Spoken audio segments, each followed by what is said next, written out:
श्री गोपाळ कृष्ण भगवान की जय। लीळा नंबर 422। नाथोबाला अमृत फळ खाता प्रसंगी शक्ती संचार। एके दिवशी भूतानंदाची मुलगी धानाईसाने भूतानंदास म्हटले, आज मी अमृत फळे करीन, तरी सर्वज्ञांसाठी घेऊन जाशील का? भूतानंदाने हो म्हटले। मग धानाईसाने भरपूर अमृत फळे केली व म्हणाली, आई आता तू घेऊन जा।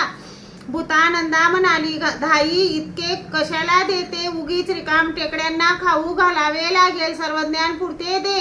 मग भूतानंदा सर्वज्ञांपुरते अमृत फळे घेऊन आली। मग सर्वज्ञ सभा मंडपात बसले होते, जवळ नाथोबा बसले होते। सर्वज्ञांनी भूतानंदाला येताना पाहिले आणि म्हणाले, मंडळीका, आई जवळ अमृत फळे मागा हो। आणि नाथोबाला शक्ती संचार झाला।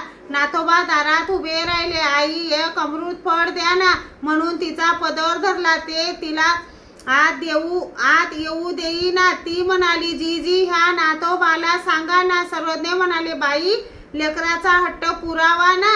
मग तिने एक अमृत फळ दिले, पुन्हा एक अमृत फळ दिले, ते पुन्हा मागायचे, तिने आणखीन दिले, नाथोबाने ते खाल्ले।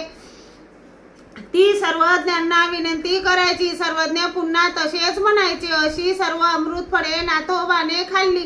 आत आली, दंडोते घातले, श्रीचरणा लागली, जीजी या नाथोबाने सर्व अमृत फळे खाल्ली, तरी मी आणखीन अमृत फळे घेऊन येते।